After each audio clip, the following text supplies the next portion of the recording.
Friends, स्वागत है आप सभी का मेरे चैनल पवन यादव क्वांट में। आज हम डिस्कस करने वाले हैं क्लास 9 का साइंस से रिलेटेड चैप्टर है the fundamental unit of life. आइए बेसिक से देखते हैं कि आखिर इस चैप्टर का नाम the fundamental unit of life क्यों है। ठीक है, तो सारी चीज़ हम डिटेल में जानेंगे और फिर उसके टाइप्स भी पढ़ेंगे, सेल के टाइप क्या होते हैं, इसका किसने डिस्कवर किया। ठीक है, सारी चीज़ जानेंगे, तो वीडियो को ध्यान से देखिएगा। अगर आप मेरे चैनल पर पहली बार आए हैं तो चैनल को ज़रूर सब्सक्राइब कीजिएगा और लाइक बटन ज़रूर दबाइएगा अगर वीडियो आपको पसंद आए तो। देखिए ध्यान से, सबसे पहले बात करता हूँ मैं कि फंडामेंटल क्या होता है। ये वर्ड लिखा हुआ है ना, द फंडामेंटल। तो फंडामेंटल होता क्या है, आइए एक एग्जांपल समझते हैं। सारे लोग, जितने भी लोग हैं, उन्होंने पिज़्ज़ा खाया होगा। ठीक है, पिज़्ज़ा खाया होगा तो ये पिज़्ज़ा बनता है, तो जैसे मैं मान लेता हूँ मैदा से बनता है। मैदा के बाद आप उसके बाद चीज़ वगैरह बाकी सारी चीज़ जो भी हैं उसमें डालते हो। अब मैं आपसे बोल रहा हूँ कि ऐसा करो, मैं आपको मैदा नहीं देता हूँ और अब आप पिज़्ज़ा बनाओ। सर वो जितने भी लोग हैं वो बोलेंगे सर ऐसा कैसे हो सकता है, बिना मैदा के हम कैसे बना सकते हैं। This is a fundamental. उस पिज़्ज़ा के लिए जो मैदा है वो एक फंडामेंटल है। उसी टाइप से जो हमारा जो सेल, जो फंडामेंटल का मतलब है एक तरह से बेस, उस चीज़ का बेस है ना। इन अदर एग्जांपल से मैं समझाता हूँ। जैसे मैं मान लेता हूँ कि एक रूम है, रूम बनाना है आप लोगों को, बॉल्स वगैरह दे दी मैंने। ठीक है, बॉल्स वगैरह दे दी, रूफ वगैरह सब कुछ आपके पास कंप्लीटेड है, तो आप रूम बना सकते हो। अब मैं बोल रहा हूँ बच्चों ऐसा करो कि मैं आपको फ्लोर नहीं देता हूँ, आप रूम बनाओ। आप बोलोगे सर ये कैसी बात कर रहे हो, बिना फ्लोर के हम रूम कैसे बना सकते हैं। दैट्स, आप सही बोल रहे हो, बिना फ्लोर के जिस तरह से आप रूम नहीं बना सकते, जितना नेसेसरी वो फ्लोर है उस रूम बनाने के लिए, वैसे ही ये फंडामेंटल है। किसी चीज़ का फंडामेंटल मतलब उसके बिना काम नहीं चल सकता। ठीक है, आई होप क्लियर हुआ होगा फंडामेंटल मीन्स क्या है। अब मैं बात करता हूँ यूनिट की। किसकी बात करता हूँ, यूनिट की। तो यूनिट क्या होता है, देखिएगा, जैसे आपने नेकलेस देखा होगा, तो नेकलेस में जो पर्ल होते हैं, ठीक है, मोती होते हैं। ठीक है, तो मोती होते हैं, अगर इस मोती को कहीं अलग रख दिया जाए तो भी ये अपने आप में एक कंप्लीट है। ठीक है, और इसके साथ है तब भी ये अपने आप में कंप्लीट है। तो ये जो सेल है ना, उसी टाइप का जो यूनिट का मतलब क्या है, यहाँ पे एक कोई पर्टिकुलर अपने आप में शेप उसकी क्लियरली है। ठीक है, यूनिट किसी चीज़ का छोटा है, स्मॉल पीस। ठीक है, लेकिन अपने आप में वो अपनी शेप कंप्लीट है। ठीक है, ऐसा नहीं कि अगर मोती को माला से अलग कर दिया जाए तो आप उसका स्ट्रक्चर खराब हो जाएगा, उसका स्ट्रक्चर अपने आप में कंप्लीटेड है। ठीक है, आई होप क्लियर हुआ होगा फंडामेंटल एंड यूनिट। ठीक है, लाइफ को अच्छे से जानते हैं कि लाइफ क्या होता है। तो इस पूरे स्ट्रक्चर का मीन्स क्या हो गया, the fundamental unit of life. Fundamental unit of life, इसका मीन्स क्या है, जीवन की आधारभूत इकाई। मतलब हमारे जीने का जो मेन जो करेक्टर है, हमारी जो बॉडी का स्ट्रक्चर है, वो किस पे डिपेंड करता है, सेल पे डिपेंड करता है। ठीक है, तो इसको यूनिट ऑफ लाइफ भी बोल सकते हैं। ठीक है, the fundamental unit of life. आइए डिस्कस करते हैं कि आखिर हमको इस सेल के बारे में किस साइंटिस्ट ने बताया, इसकी डेफिनेशन क्या है, इसके क्या क्या पार्ट्स होते हैं, डिटेल में जानेंगे आराम से। बस आपको वीडियो को ध्यान से देखना है, हर एक चीज़ क्लियरली हो जाएगी आपको। ठीक है, नेक्स्ट हम क्या क्या पढ़ने वाले हैं, इसकी डेफिनेशन पढ़ेंगे, इसकी डिस्कवर किसने किया, कौन सा साइंटिस्ट है जिसने डिस्कवर किया और कैसे किया, है ना। सारी चीज़ जानेंगे कि आखिर किया कैसे, क्या देखा उन्होंने इसमें, तो सारी चीज़। इसके पार्ट्स डिस्कस करने वाले हम। ठीक है, कौन कौन से पार्ट होते हैं, तो ये पार्ट्स हैं जो सेल वॉल है। ठीक है, सेल मेम्ब्रेन, इसको प्लाज्मा मेम्ब्रेन भी बोल सकते हैं, cytoplasm, nucleus, cell organs, endoplasmic, या इसको इन शॉर्ट ER बोल सकते हैं। ठीक है, और ये गोल्जी अपार्चस है, माइटोकॉन्ड्रिया है, और प्लास्टिड्स है, बैकेलस है, लाइसोसोम्स है। आप स्क्रीनशॉट भी ले सकते हैं, ये सारी चीज़ हम डिस्कस करने वाले हैं। ठीक है, आप स्क्रीनशॉट ले सकते हैं, मैं थोड़ी देर के लिए इसको रब कर देता हूँ। ठीक है, तो आप स्क्रीनशॉट ले लीजिएगा। नेक्स्ट ये चीज़ देखिए, सेल डिवीज़न। ये सेल डिवीज़न क्या होता है, जिसको जो सेल डिवीज़न है उसे कौन कौन करता है, मायोसिस और मिटोसिस, दो हैं, मियोसिस और माइटोसिस। मियोसिस और माइटोसिस, ये क्या चीज़ है, चलो एग्जांपल से समझते हैं। जैसे मैंने कहा आपको एक प्लांट जो है मैंने एक प्लांट जैसे करके आपको उगाना है, तो मैंने बोल दिया कि आपको एक सीड दे दिया मैंने, ठीक है। तो आप क्या करोगे, उस सीड को मिट्टी में, सॉइल में डाल दोगे, उसके बाद उसमें पानी वानी जो वाटर वगैरह करोगे तो वो धीमे धीमे एक प्लांट्स बन जाएगा, ठीक है। अब मैं बात कर रहा हूँ कि आपको मैंने एक प्लांट जो पहले से ही है, एक प्लांट पहले से ही है, ठीक है, उसका अगर प्लांट में से कोई एक ब्रांच कट कर दो, ठीक है, एक कोई ब्रांच कट करने के बाद फिर आप बनाओ उसका प्लांट, तो उस टाइप के भी कुछ प्लांट्स होते हैं जो बन जाते हैं ब्रांच से, है ना। तो उस टाइप से, तो इस तरह से सेल का डिवीज़न भी होता है ना। सेल किस किस टाइप से डिवीज़न होती है डिटेल में अभी हम यहाँ पे थोड़ा सा ओवरव्यू ले रहे हैं, बाकी डिटेल में चर्चा करेंगे। आप देखिएगा ध्यान से, आप वीडियो को आप ध्यान से देखिएगा, हर एक चीज़ क्लियरली हो जाएगी। देखो सबसे पहले मैं बात कर रहा हूँ सेल की डेफिनेशन की। हमारा एनसीईआरटी जो है वो क्या डेफिनेशन देता है, बड़े ध्यान से देखिएगा। एग्जाम्पल मैंने अच्छे अच्छे लिए हैं ताकि आपको क्लियरली समझ में आ जाए। सेल की डेफिनेशन क्या है, मैंने यहाँ पे देखो एक वॉल ले रखी है और उस वॉल का एक छोटा सा टुकड़ा ले रखा है, दैट्स आप जानते हो ब्रिक, समझ रहे हो, ब्रिक। अब देखो जिस तरह से जो वॉल है वो रिप्रेजेंट कर रही है किसको, एक मैन को या एक प्लांट को, या मैं मान सकता हूँ एनिमल को, ठीक है, एनिमल भी लिख सकते हैं, ठीक है, एनिमल, ठीक है, एनिमल भी हो सकता है। तो अब देखिए जिस तरह से वॉल रिप्रेजेंट करती है किसी मैन, प्लांट्स या एनिमल को, उसी टाइप से जो ब्रिक है वो एक सेल को रिप्रेजेंट करती है, ठीक है, सेल को रिप्रेजेंट करती है। सबसे पहली डेफिनेशन है बिल्डिंग, सॉरी ये बिल्डिंग ब्लॉक है, ठीक है, ब्लॉक नहीं है, ठीक है, बिल्डिंग ब्लॉक ऑफ लाइफ, क्या लिखा हुआ है, ब्लॉक, बिल्डिंग ब्लॉक, ठीक है, ये मेरी मिस्टेक है, बिल्डिंग ब्लॉक ऑफ लाइफ, ठीक है। तो एक तरह से देखो जो पूरा बिल्डिंग का जो एक छोटा सा ब्रेक है ना, बिल्डिंग ब्लॉक ऑफ लाइफ, ठीक है। और ये मैं प्रीवियसली डिस्कस कर सका हूँ कि फंडामेंटल यूनिट ऑफ लाइफ क्या होता है, ठीक है। अब देखो ये दो वर्ड दे रखे हैं, क्या, स्ट्रक्चर, क्या क्या दे रखा है, स्ट्रक्चरल और functional unit of life. Structural क्या होता है, जो सेल है ना वो हमारी बॉडी को स्ट्रक्चर देती है, स्ट्रक्चर बनाती है। जैसे अगर मैं बात करूं एलिफेंट की तो उसका स्ट्रक्चर किस टाइप का है, एक ह्यूमन की बात करूं उसका स्ट्रक्चर, एक ट्री की बात करूं उसका स्ट्रक्चर कैसा है। तो इसी वजह से इसका डेफिनेशन क्या दे दिया एनसीईआरटी ने, कि जो सेल है वो स्ट्रक्चरल है, ठीक है। अब देखो फंक्शनल यूनिट ऑफ लाइफ, ये फंक्शनल करती है, ये फंक्शन करती है, ये फंक्शनल कैसे करती है, देखिए अगर मैंने यहाँ पे लिया जैसे ये, ठीक है, ये कोई किसी की बॉडी है, मान लीजिए एनिमल की किसी की बॉडी है, ठीक है। अब इस बॉडी पे मैंने क्या किया, प्रेशर डाला, ठीक है, इस बॉडी पे प्रेशर डाला। अब ये क्या करती है, ये बॉडी अपने आप को हील कर लेती है, ठीक है, ऐसी शेप में थी तो ऐसी शेप में आ गई है ना। इसी टाइप से फंक्शनल जो सारे वर्क होते हैं, फंक्शन होते हैं, वो कौन करता है, सेल करता है। अपना जो फूड चेन जो चलता है ना, जो रेस्पिरेशन चलता है ना, वो सारा कुछ सेल करता है। आगे जानेंगे, ऐसा नहीं कि सेल ही सारे काम करता है, लेकिन मेन मोटिव क्या है कि सेल का काम क्या होता है ना, बॉडी को किस टाइप से उसको स्ट्रक्चर प्रदान करता है ना, स्ट्रक्चर देता है। ये सारी चीज़ डिटेल में जानेंगे। नेक्स्ट पढ़ते हैं, सेल की डिस्कवरी किसने की, ये साइंटिस्ट हैं, इनका नाम क्या है, देखो मैंने लिखा है first discovered by Robert Hooke in 1665। कब डिस्कवर किया, 1665 में। साइंटिस्ट का नाम आपको याद रखना है, रॉबर्ट हुक, रॉबर्ट हुक। इन्होंने डिस्कवर तो किया लेकिन आखिर किया कैसे, है ना, डिस्कवर किया लेकिन किया कैसे, देखिए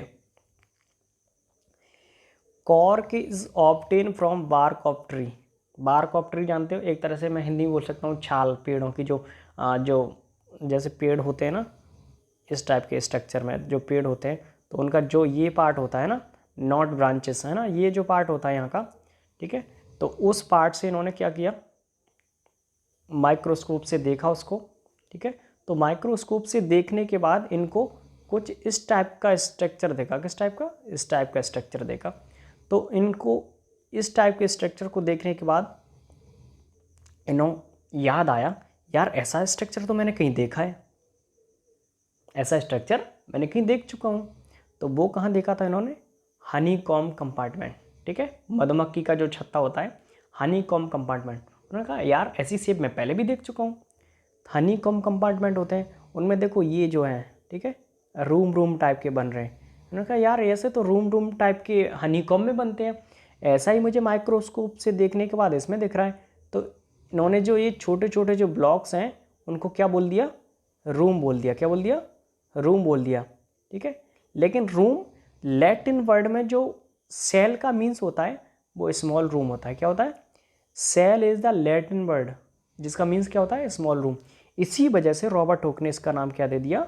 सेल। आई होप क्लियरली हुआ होगा। अगर फ्रेंड्स आप पहली बार भी मेरे चैनल पर हैं तो चैनल को जरूर सब्सक्राइब कीजिएगा और लाइक ज़रूर कीजिएगा। आई होप ये चीज़ क्लियर हुआ होगा कि सेल का डिस्कवर किसने किया। आप बोल दोगे रॉबर्ट हुक ने। ये सारी चीज़ याद करनी है, ऐसा नहीं कि हमको फिर क्लास बाद में लेनी पड़ेगी। अभी मैं याद करा देता हूँ। Discover of cell Robert Hooke. किससे किया? कॉर्क से। कॉर्क क्या होता है? आई होप समझ में आ रहा होगा, ठीक है। और जो सेल नाम दिया तो कब दिया? इन्होंने क्या देखा कि ऑब्जर्वेशन के बाद इन्होंने देखा ये बिल्कुल हनी कॉम्ब जैसे हैं। हनी कॉम्ब के छोटे छोटे रूम टाइप के, है ना, रूम टाइप के। लेकिन रूम जो बोलते हैं वो लैटिन वर्ड में सेल को बोला जाता है। स्मॉल रूम किसको बोला जाता है लैटिन वर्ड में? सेल को बोला जाता है। इसी वजह से इन्होंने इसका क्या नाम दे दिया? सेल दे दिया, ठीक है। आई होप ये चीज़ क्लियर हुई होगी, ठीक है। नेक्स्ट बढ़ते हैं। सेल की डिस्कवरी जो की थी तो अदर डिस्कवरी और भी हो चुकी हैं। एक साइंटिस्ट है ल्यूवेनहॉक जिन्होंने 1674 में की थी। इससे पहले किसने की है? रॉबर्ट हुक ने 1665 में। अब किसने की है? ल्यूवेनहॉक ने 1674 में। अब देखो ये क्या लिखा है? Free living cell in pond water. जो हमारे रॉबर्ट हुक थे इन्होंने सेल का डिस्कवर तो किया था लेकिन वो एक डेड थी। समझ पा रहे हो? डेड थी, है ना, नॉन लिविंग थी, डेड थी। इन्होंने लिविंग का किया है, ठीक है, पॉन्ड वाटर में, ठीक है। तो ऐसा कौन सा साइंटिस्ट है जिसने लिविंग एक सेल का डिस्कवर किया? तो आप आंसर देना ल्यूवेनहॉक। अगर पूछा जाए कि सबसे पहले सेल का डिस्कवर किसने किया, आप आंसर देना रॉबर्ट हुक। कब किया? 1665 में, ठीक है। अब मैं बात करता हूँ किसकी? रॉबर्ट ब्राउन की। इन्होंने 1831 में न्यूक्लियस की खोज की। घबरा मत, न्यूक्लियस क्या होता है आगे बताऊंगा। न्यूक्लियस क्या होता है? न्यूक्लियस सेल्स के पार्ट हैं, ठीक है। तो हम पार्ट सारे के सारे डिस्कस करेंगे, समझ पा रहे हो। एक साइंटिस्ट हैं पोरकिंजी, ठीक है, परकिंजी भी बोल सकते हैं। 1839 में इन्होंने प्रोटोप्लाज्म का डिस्कवर किया। ये पार्ट हैं सारे सेल्स के। तो हम समझेंगे कि प्रोटोप्लाज्म क्या होता है, न्यूक्लियस क्या होता है, माइटोकॉन्ड्रिया क्या होता है, सारी चीज़ डिस्कस करेंगे, ठीक है। अभी आप फ्री माइंड से बस वीडियो को देखो कि आखिर हमको ओवरव्यू में क्या क्या चीज़ है कि डिस्कवर किसने किया? रॉबर्ट हुक ने किया। उन्होंने डेड सेल का डिस्कवर किया था, लेकिन ल्यूवेनहॉक बाद में आए, उन्होंने एक लिविंग सेल का डिस्कवर किया। आई होप क्लियर हुआ होगा, है ना। अब देखो सेल थ्योरी भी प्रेजेंटेड बाय टू बायोलॉजिस्ट। कौन? स्वान एंड स्केल्डिन। स्वान एंड स्केल्डिन ये दो साइंटिस्ट हैं। इन्होंने क्या किया है? सेल थ्योरी दी है, ठीक है। सेल थ्योरी क्या है? All the plants and animals are composed of cell, basic unit of life is cell. वही जो हमने चैप्टर का नाम दिया था, the fundamental unit of life, यही ये भी बोल रहे हैं दोनों साइंटिस्ट। कौन कौन से? स्वान एंड स्केल्डिन। दोनों साइंटिस्ट ने क्या बोल दिया कि all the plants and animals जितने भी हैं वो किससे बने हुए हैं? सेल से बने हुए हैं, सेल से बने हुए हैं। और हमारा जो बेसिक यूनिट ऑफ लाइफ है वो क्या है? सेल है, ठीक है। समझ पा रहे होंगे जो हम प्रीवियसली डिस्कस कर चुके हैं कि फंडामेंटल यूनिट ऑफ लाइफ। अब देखिएगा, एक्सपेंडेड बाय विर्चॉ 1855 में। Cell arising from pre existing cell, ये क्या है सर, ये क्या बोल रहे हो आप, ये डेफिनेशन में क्या दे दिया, cell arising from pre existing cell, ठीक है, प्री एग्जिस्टिंग सेल। तो ये क्या होता है, देखिएगा मैंने आपको एक सीड दिया और इससे आपने सॉइल में डाल दिया और कुछ टाइम बाद ये एक पेड़ की शेप में आ गया, ठीक है, एक प्लांट की शेप में आ गया। अब इसके बाद मैंने एक जो ये बना हुआ है, इसी से मैंने आपको कहा कि ऐसा करो, इस प्लांट की किसी एक ब्रांच को और ज़मीन में ऐसे करके इसको लगा दो, तो कुछ टाइम बाद ये भी कुछ ऐसी शेप में आ जाएगी, ठीक है। तो आपने क्या किया, एक सीड था, तो वो सीड था किसका, वो भी किसी प्लांट का होगा, तो वो सीड किसी प्लांट से बना और उस सीड का आपने दूसरा प्लांट बना दिया। अब एक प्लांट जो पहले से ही था, आपने उसकी ब्रांच को लिया और उसकी ब्रांच से आपने एक नया पेड़ बना दिया। तो वो पेड़ जो बना है दोबारा से, ये तो जो इसी वाले पेड़ की ब्रांच से बना है ना। तो प्री एग्जिस्टिंग क्या होता है, मतलब कोई चीज़ पहले से एग्जिस्ट करती है उससे आपने बनाया। तो cell arising from pre existing cell, तो जो सेल न्यू जो बॉर्न होते हैं वो पहले जो बने हुए सेल होते हैं उनसे जनरेट होते हैं। समझ पा रहे हो उस चीज़ को। तो इसका मीन्स है प्री एग्जिस्टिंग सेल का कि नए जो सेल बनते हैं वो पुराने सेल के जनरेट जो हो चुके हैं उनसे ही बनते हैं। नए सेल जो बनते हैं इनका निर्माण जो होता है वो बिल्कुल न्यू जो होते हैं ना उनसे ही होता है, ठीक है। आई होप ये चीज़ क्लियर हुई होगी कि जो सेल का प्री एग्जिस्टिंग होना ज़रूरी है, उन्हीं से बनते हैं ना। अब नेक्स्ट हम डिस्कस करेंगे पार्ट्स ऑफ सेल। सबसे पहला पार्ट मैं डिस्कस करने वाला हूँ cell membrane and plasma membrane, ठीक है, सेल मेम्ब्रेन और प्लाज्मा मेम्ब्रेन। डोंट वरी, एकदम क्लियरली समझ में आएगा। एक छोटी छोटी चीज़, इसी वजह से मैंने ये डायग्राम जो लगा रखे हैं ना आपको समझाने के लिए लगा रखे हैं, ध्यान दीजिएगा। इसके करैक्टरिस्टिक क्या हैं, ये करैक्टरिस्टिक क्या है, जैसे देखो सबसे पहले मैं इसी में डायग्राम के थ्रू आपको समझाता हूँ। मैंने बलून ले रखे हैं ये, ठीक है। कोई आप एक बलून की शेप, जब भी आपसे मैं बोलूँ सेल मेम्ब्रेन के बारे में बताइए कि सेल मेम्ब्रेन क्या होता है, तो आपके दिमाग में पानी से भरा हुआ, वाटर से भरा हुआ एक बलून सा आना चाहिए, ठीक है, वाटर से भरा हुआ एक बलून सा आना चाहिए। अब देखो करैक्टरिस्टिक क्या है, थिन होता है, बलून जानते हो थिन होता है, इलास्टिक फ्लेक्सिबल होता है, समझ पा रहे हो, जब उसमें वाटर भर देते हैं एकदम फ्लेक्सिबल हो जाता है नॉर्मल, ठीक है। ये इंपॉर्टेंट पॉइंट है इसका कि लिविंग होता है, ठीक है। तो ये इसका इंपॉर्टेंट पॉइंट है कि जो सेल मेम्ब्रेन या प्लाज्मा मेम्ब्रेन है वो लिविंग होता है। अब देखो ये इसके अंदर जो वाटर है, एक बलून ले लेता हूँ मैं कोई, इस बलून के अंदर जो वाटर है और इसको कवर अप किसने कर रखा है, बलून ने ही तो कर रखा है, वाटर को बाहर नहीं आने दे रहा। अगर मैं बाय द वे इस वाटर के ऊपर कुछ कलर वगैरह डालता हूँ तब भी मेरा वाटर वैसा ही रहेगा जैसा है उसके अंदर, क्योंकि इसके ऊपर जो कवरिंग कर रखी है ना, कवरिंग कर रखी है। तो देखो आउटर मोस्ट कवरिंग, ठीक है, ये इसका करेक्टरिस्टिक है, आउटर मोस्ट कवरिंग होती है। Hold the content of cell, तो देखो इसने वाटर को पूरी तरह से होल्ड कर रखा है ना, बिल्कुल बाहर नहीं आने दे रहा। समझ पा रहे हो इस चीज़ को। Provide a definite shape, water की आप पहले से ही ये जानते हो करेक्टरिस्टिक, वाटर जो है जिस किसी उसमें पॉट में डालते हो वो उसी की शेप ले लेता है, तो इसी वजह से इसको एक डेफिनेट शेप भी दे दी है, ठीक है, डेफिनेट शेप। अब देखो facilitated movement of some material because it is selectively permeable, ये क्या चीज़ है sir, facilitate movement of some material, इसका मूवमेंट भी होता है। देखो मूवमेंट कैसे होता है, जैसे मैंने ये बनाया सेल, इस पर प्रेशर डाला, समझ पा रहे हो, एकदम आपके दिमाग में बलून सा आना चाहिए, तो जब इस पर प्रेशर डालोगे तो इसकी शेप कुछ ऐसी हो जाएगी ना, ठीक है। तो इस वजह से इसका क्या होता है, मूवमेंट भी होता है ना सम मटेरियल के, because it is selectively permeable. Selectively permeable क्या होता है, जैसे देखो आपको बेसिक एग्जांपल समझाता हूँ। आपके पास एक सेल फ़ोन है, आपके पास एक सेल फ़ोन है आपका, ठीक है, इस पे आपकी आप ऐसे बहुत सारे नंबर होते हैं उनको आप इग्नोर करते हो, किसी नंबर को आप ना चाहते हुए भी उठा लेते हो, है ना, किसी का नंबर रिसीव करते हो तो ना चाहते हुए भी रिसीव कर लेते हो। कुछ नंबर्स ऐसे होते हैं जिनको उठाना ही पड़ता है, रिसीव करना ही ज़रूरी है, नेसेसरी है। समझ पा रहे हो उस चीज़ को? तो उसी बेस पे मैं इस पॉइंट को क्लियर कर लूँ, सिलेक्टिवली परमिएबल क्या होता है। सिलेक्टिवली परमिएबल क्या होता है? सो सिलेक्टिवली परमिएबल ये होता है कि इस सेल के लिए क्या क्या चीज़ इंपॉर्टेंट है, क्या क्या चीज़ नेसेसरी है, तो उस चीज़ को इसको अपने पास में बुलाना है, बाकी सबको रिलीज़ करना है। समझ रहे हो?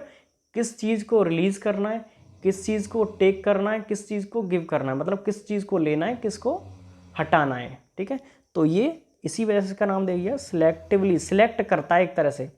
तो इस सेल मेम्ब्रेन का ही काम होता है कि किस चीज़ को पास बुलाना है, किस चीज़ को बाहर भेजना है। ठीक है, तो ये इसी का कैरेक्टरिस्टिक है। अब ये बना किससे होता है?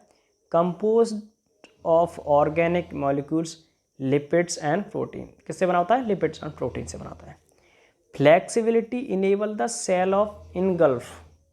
ये फ्लेक्सिबिलिटी क्या डिनोट करती है? अब देखो, ये फ्लेक्सिबिलिटी जो है ना, बलून्स के थ्रू मैं समझा रहा हूँ, जो इसकी फ्लेक्सिबिलिटी है ना, यही इसके फूड चेन में काम करती है। फूड गेन करती है इसकी फ्लेक्सिबिलिटी। जब ये इसमें कोई मूवमेंट होता है तो इसके अंदर जैसे कोई फूड वगैरह बाहर से टेक करते हैं तो इसकी फ्लेक्सिबिलिटी पे डिपेंड करता है। ये फ्लेक्सिबिलिटी के थ्रू ही अपना फूड अपने अंदर लेता है और बॉडी का एक तरह से स्ट्रक्चरल बना देता है। आई होप ये चीज़ क्लियर हुई होगी। एक बार फिर से जान लेते हैं। जब भी मैं बात करूं कि सेल मेम्ब्रेन क्या होता है, तो सेल मेम्ब्रेन एक तरह से, एक जैसे अपने घर में सिक्योरिटी गार्ड होता है, ऐसे ही करके सेल का सिक्योरिटी गार्ड सेल मेम्ब्रेन है। समझ पा रहे हो इस चीज़ को? किसको अंदर जाने देते हैं? अरे ये अपने रिलेटिव हैं, मिलने वाले हैं, इनको अंदर आने दो। और वो क्लियरली जान लेता है ना, रोज़ रोज़ जो आता है ना कि ये इनके मामा, ये इनके मौसा जी हैं, अंदर आने दो। समझ पा रहे हो इस चीज़ को? तो इस टाइप से इनको गिव करना है, टेक करना है, तो ये सारा काम सेल मेम्ब्रेन का होता है। तो जब भी मैं बात करूं कि सेल मेम्ब्रेन क्या होता है, आपके दिमाग में वो बलून्स आना चाहिए वाटर का। समझ पा रहे हो? तो अपने आप सारी करैक्टरिस्टिक आ जाएंगी कि थिन होता है, इलास्टिक होता है, फ्लेक्सिबल होता है, लिविंग ऑर्गन्स है, ये इंपॉर्टेंट पॉइंट है इसका। आफ्टर मोस्ट कवरिंग करता है ना, उस जो इसमें वाटर एक तरह से सेल है, ठीक है, और जो बलून है वो उसका आउटर मोस्ट कवरिंग है, जिसको हम सेल मेम्ब्रेन की, ठीक है। Hold the content of cell, पूरे सेल के कंटेंट को कवर अप कर रखा है, एक शेप दे रखा है ना, और फैसिलिटेट मूवमेंट हो रहा है इसका, है ना। और ये सिलेक्टिवली परमिएबल का मतलब क्या बताया था मैंने, कि इसमें किस चीज़ को अंदर आने देना है, किसको बाहर भेजना है ना, मतलब जो हमारे बॉडी के लिए नेसेसरी है, सेल के लिए जो नेसेसरी ऑर्गन्स हैं उनको अपने पास में लेता है, बाकी को छोड़ना होता है इसको, ठीक है। तो ये चीज़ है, composed of organic molecules, lipids and protein. I hope ये चीज़ क्लियर हुई होगी, ठीक है, समझ में आया, सारा कुछ क्लियर हो चुका है। अगर कोई डाउट हो तो कमेंट में ज़रूर पूछ सकते हैं, मैं आपको आंसर दूंगा इसका, ठीक है। धन्यवाद, आज के लिए इतना ही। आगे इसके हम आगे वाले जो पार्ट हैं वो डिस्कस करेंगे, ठीक है। और वीडियो को ज़्यादा से ज़्यादा शेयर कीजिएगा ताकि बाकी लोग भी इस नॉलेज को जान पाएँ, ठीक है। धन्यवाद।